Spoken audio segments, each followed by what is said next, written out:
thought that it might be fun to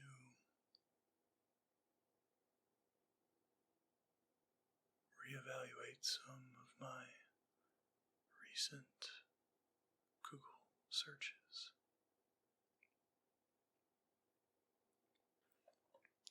About 6 months ago,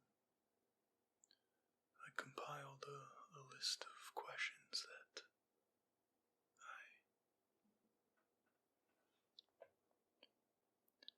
I had been asking Google, so to speak.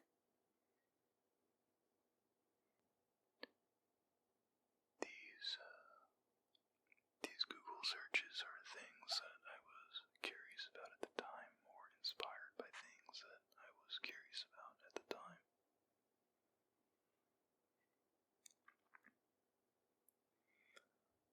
But, as I said, that was 6 months ago.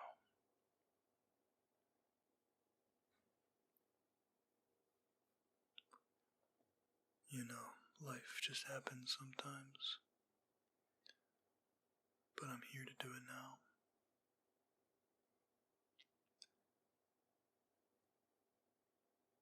A fun side effect from this is, because it was so long ago, I don't remember the answers to most of these questions. So I'm going to refresh my memory alongside you. This list of questions was created over, I think it was like a 2-month period. But yeah, super random questions that I have here. Hopefully, you'll find them interesting and will learn something. Or perhaps this will be oddly obscure and you'll grow tired and bored or what have you. And the noise of me rambling will be found relaxing to you.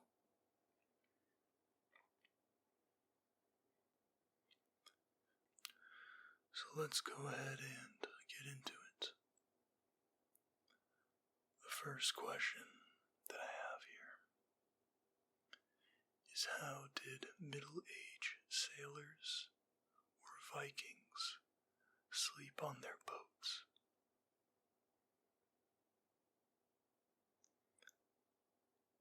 I went through a brief phase of being extremely interested in Viking history and mythology, and this was one of the things that I was curious about.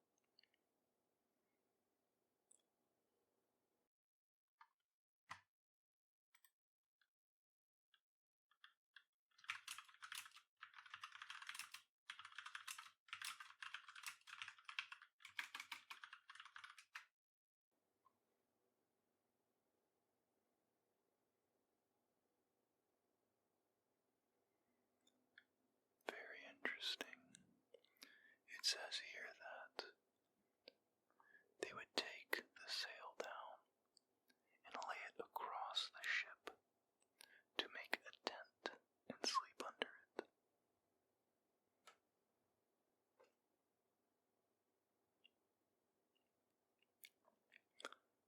Additionally, they would just go on shore if possible and pitch tents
next question I have is, what are the ingredients in horchata?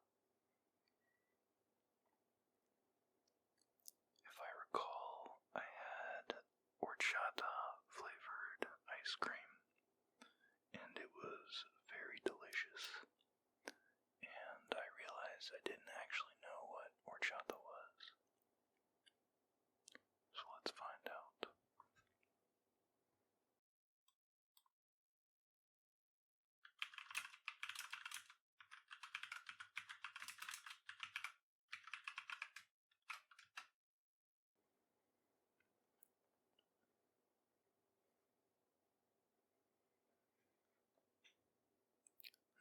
Okay, it says horchata is a rice-based drink. I didn't know that. And it looks like the recipe that I'm looking at here involves toasted almonds, rice, cinnamon sticks, brown sugar, salt, and a bit of vanilla.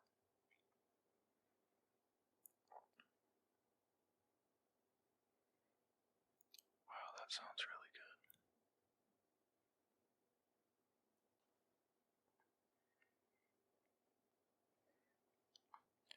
If you've never had horchata and you can't tell, it's very sweet, and usually it's a drink.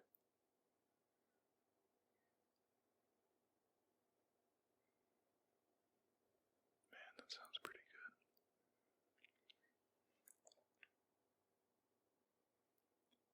I definitely remember the cinnamon and the sugar flavor in that ice cream.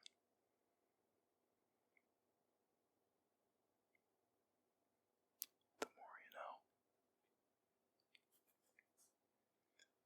Alright, the next one I have here is inspired from one of my Google searches.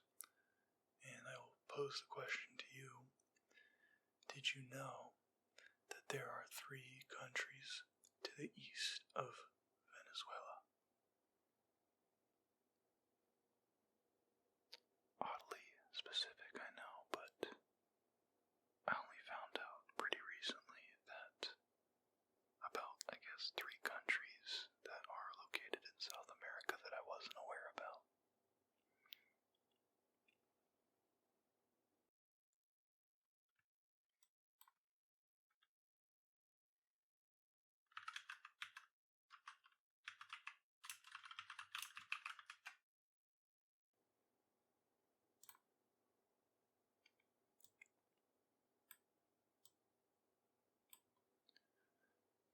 So here I'm referring to Guyana, Suriname, and the French Guiana.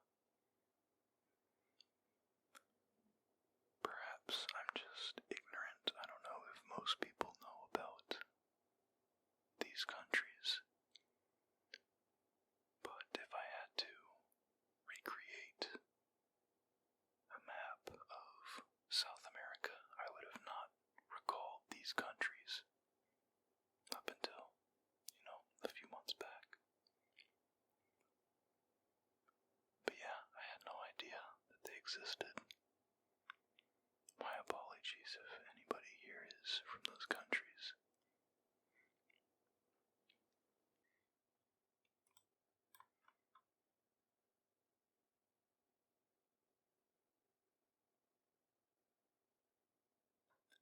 For the record, I wouldn't have remembered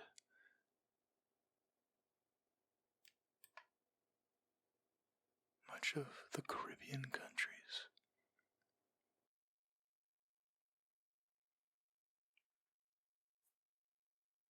Alright, anyway.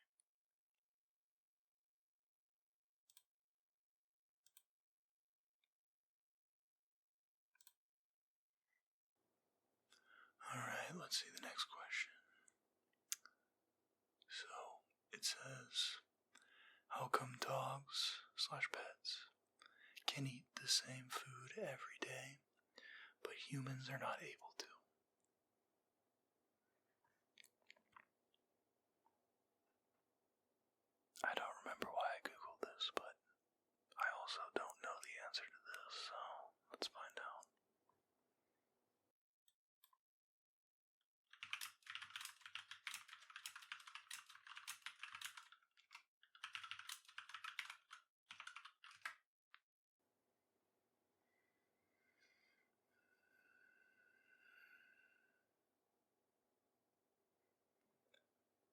the first thing talks about dogs having fewer taste receptors than humans, and how this means they have less of an urge to eat something different every day, but that's not exactly what I'm getting at here. Good to know that apparently dogs don't get bored of this food, so that's good to know, but I think my question is more, how do they get all the nutrients that they need from one source of food?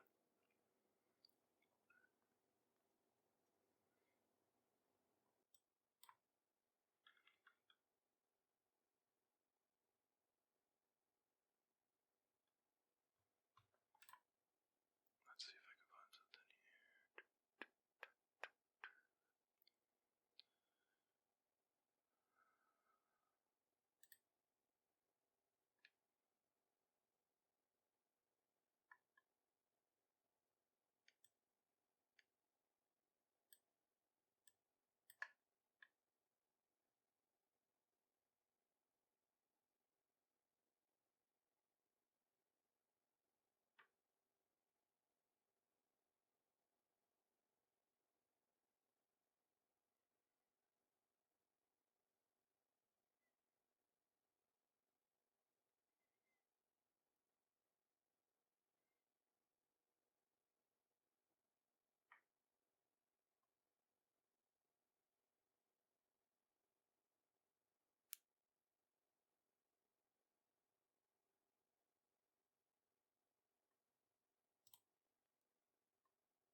I'm gonna try to Google something different.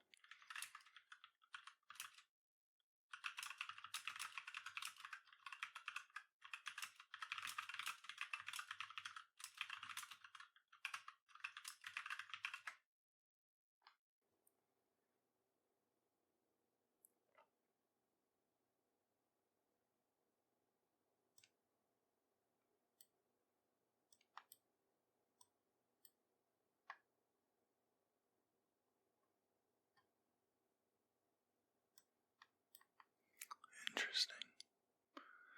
Okay, so basically what it seems like it comes down to is that we have different nutritional requirements than dogs. I'm referring to humans.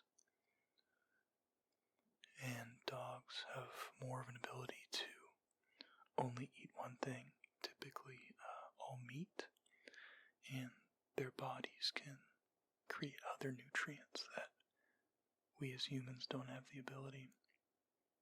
So we require a greater variety of food.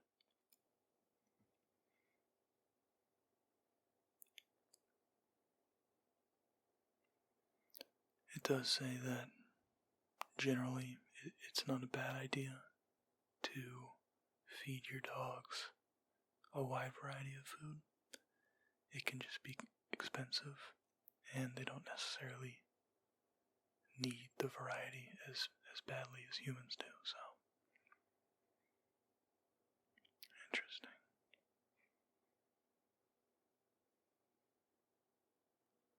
Very cool. Alright. The next question I have is, if anvils shape metal, how was the first anvil created in the first place? That's funny. This is like a chicken and the egg problem, I suppose.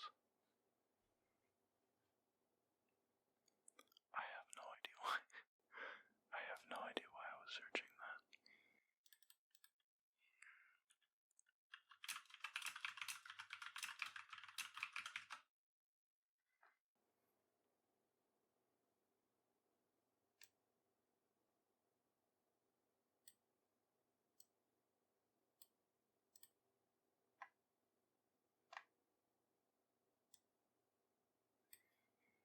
Yeah, that makes sense. It doesn't seem like that deep of an answer.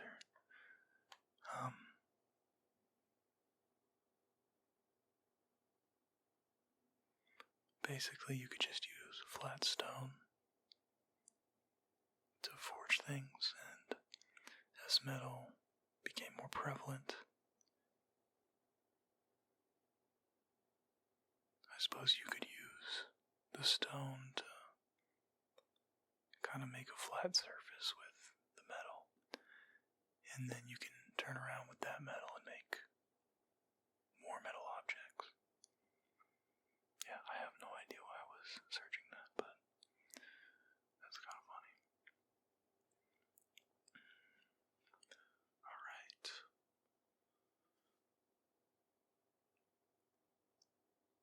Okay, this one is inspired from a Google question that I had, and it says, who was the first person to look at a wall of ice and think, yeah, I bet I could probably climb that?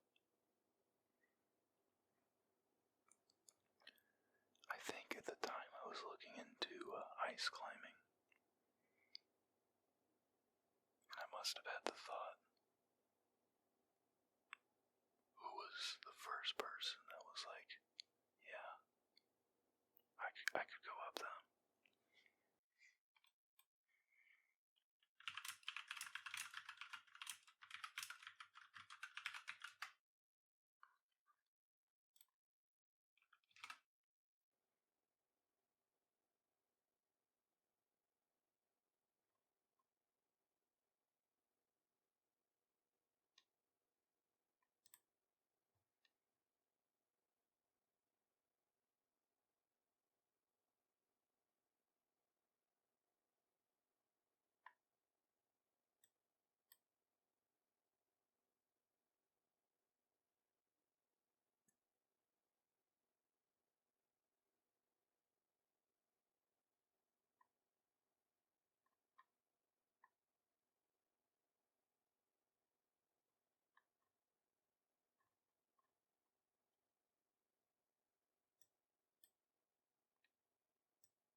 Humans are so interesting. So, from what I can gather in skimming Wikipedia, it developed in the 60s as a part of alpine climbing. Basically, mountaineers just kept pushing the limits of what they could climb, and found ways to be able to actually climb up vertical sheets of ice, which is insanely impressive, and I can't imagine the first, pioneers that actually had to field test this equipment and find out if it could truly be done. What a thrill that would be, and what a crazy day that would be.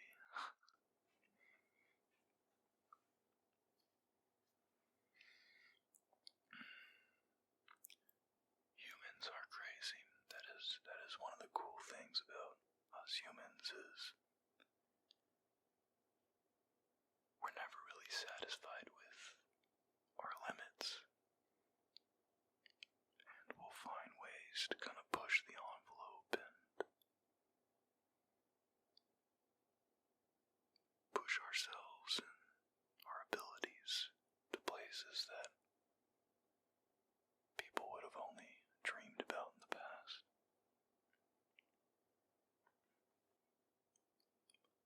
Very cool.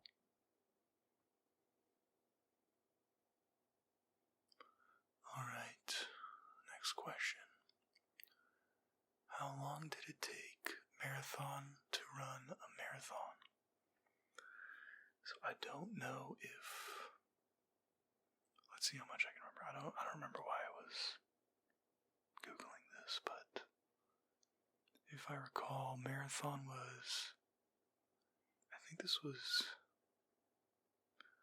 an ancient Greek story about a runner that ran 2 miles to warn his people about an impending attack. And apparently he basically just keeled over from exhaustion. So I don't know if his name is Marathon, but I think that's why it's called a marathon. I'm not sure. Let's look into it.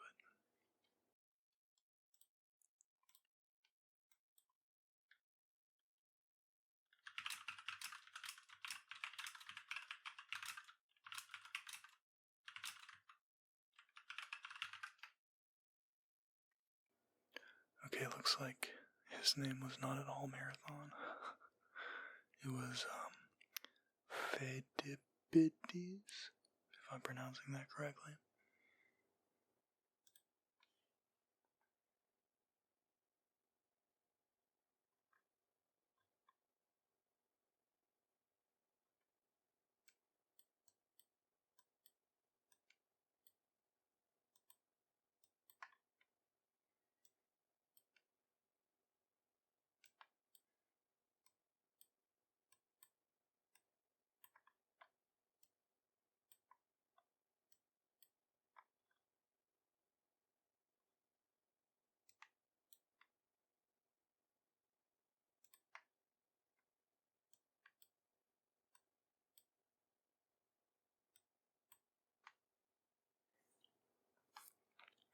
Okay, so basically my explanation was not at all correct.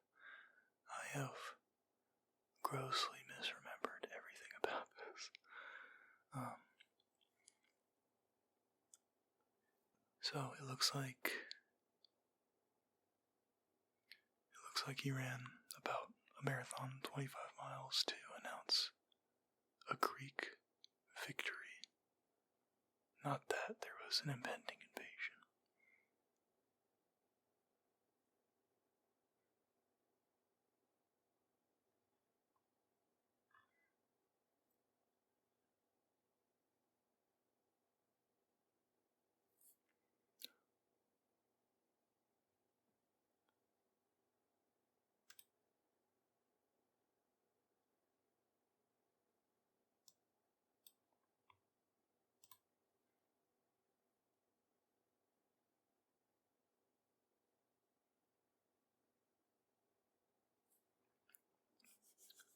Okay, it looks like initial skimming is telling me that it took him 2 days to run a marathon.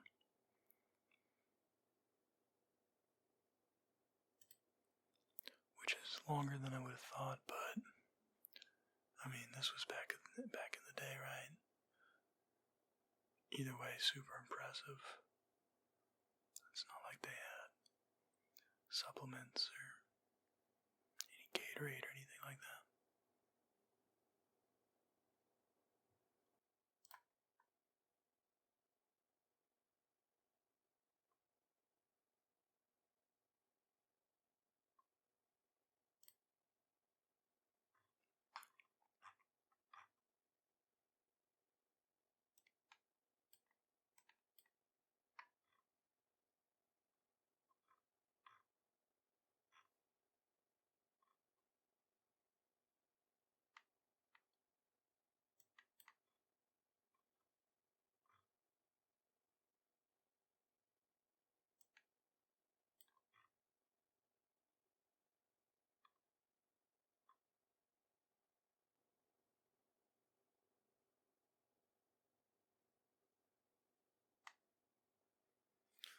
Okay, I'm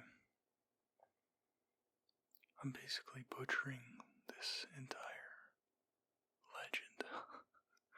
So it wasn't 26 miles. Looks like it was a 300-mile run. And the reason that it was so important is because apparently this battle at Marathon would have been lost to history.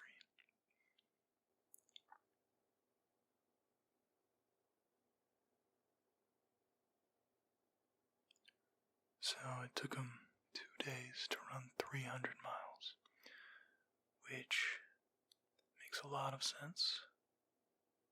And if we're averaging daily mileage, that's 150 miles. Could I do 150 miles in a day? Absolutely not. So, shouts out to Fadipities.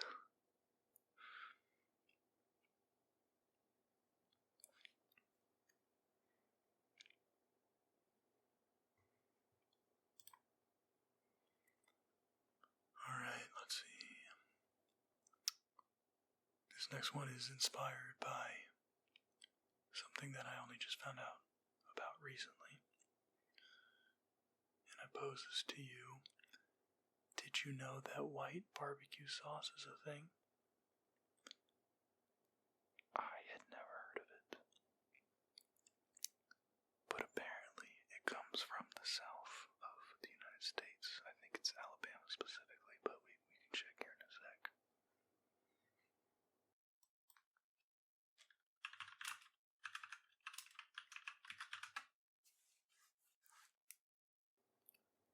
Yep, looks like it is from Alabama.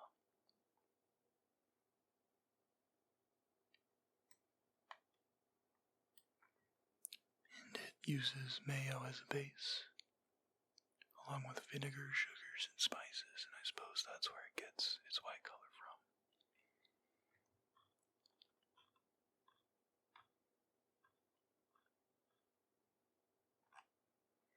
But yeah, I'd never heard of this. I'm only finding out recently that here in the United States, basically, most of the states here in the continental U.S.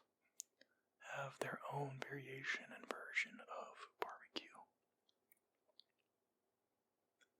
For example, I know that I think it was South Carolina, maybe North Carolina as well, they use vinegar-based sauces instead of what I would consider barbecue sauce.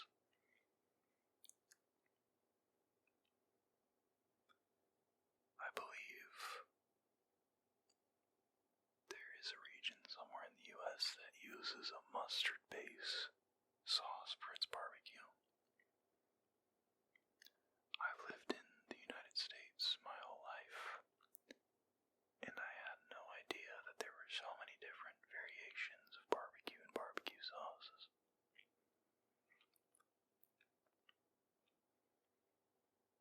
The more you know.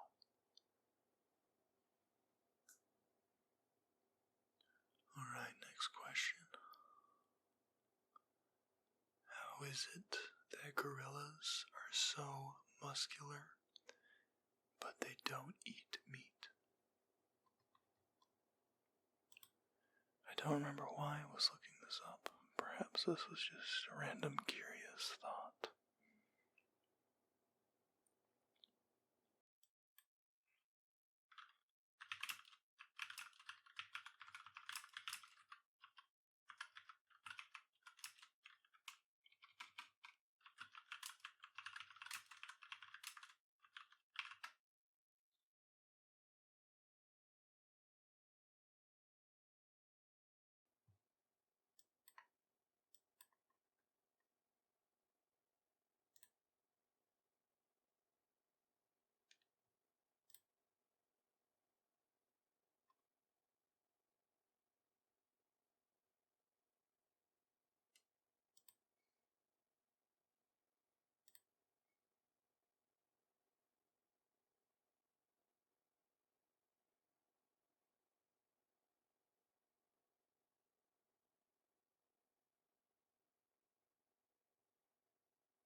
is crazy. So apparently,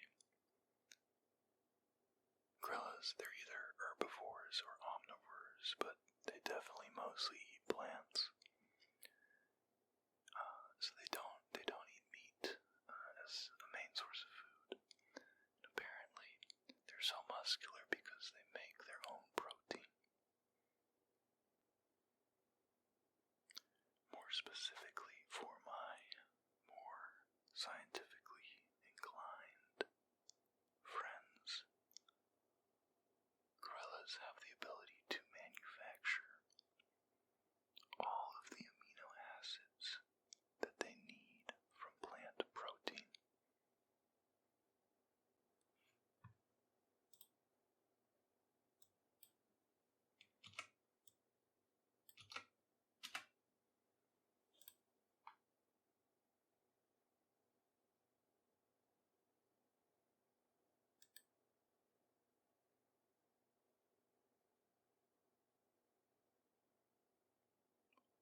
Gorillas are so massive too, that just blows my mind.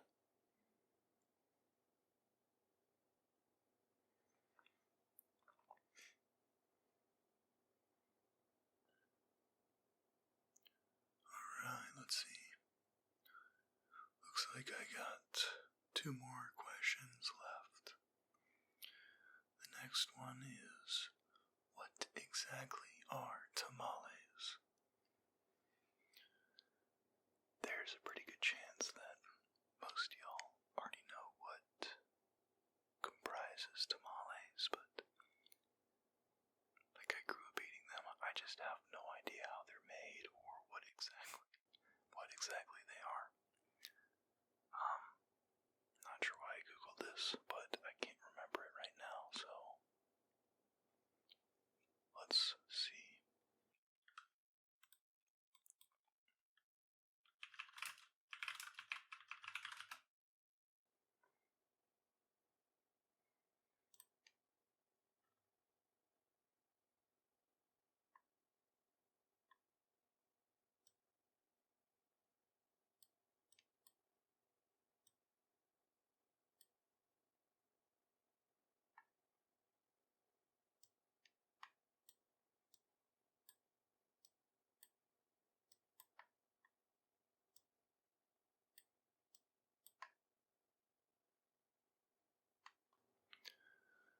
Alright, so basically it is corn mixed with, I guess, whatever you want to put in there. Different kind of meats, veggies, whatever. And it is wrapped in a corn husk, or I guess back in the day, banana leaves. Very practical food that makes a lot of sense.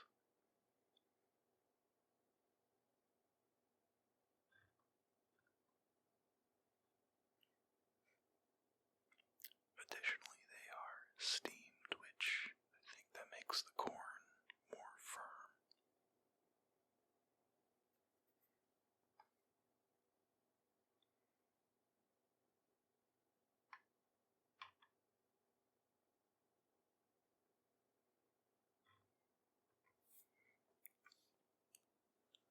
I'm not sure what, I think this is like the 3rd question about food. I'm not sure what that says about me and my Google searching, but you can come to your own conclusions, I suppose. Alright, last question. What are the superstitions for before a snow day? So, if you're unaware, most of my life I lived in a place that didn't see much snow, which is not the case anymore. I live in a place where it snows much more frequently, and I found out that there are superstitions, things that you're supposed to do to ensure that it snows that night or the next day, so that you have a good powder day for snowboarding or skiing or whatever winter activities you want to do.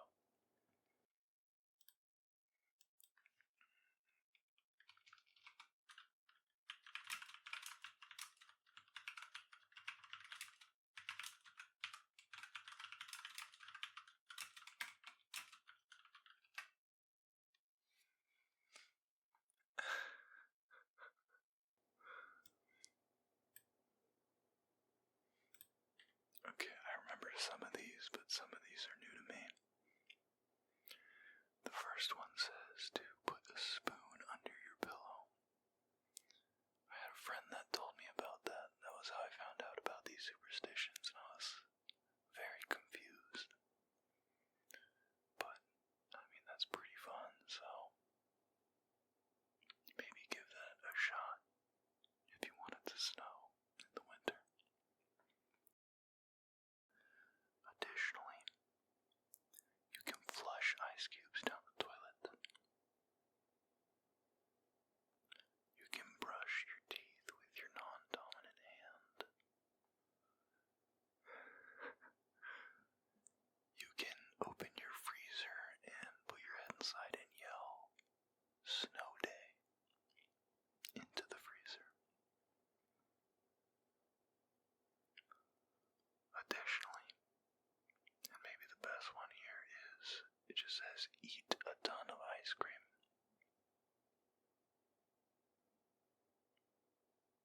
So there you go.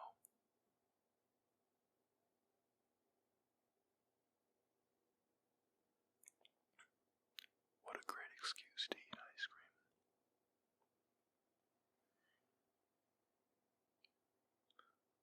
Alright, that about wraps up this list of questions that were inspired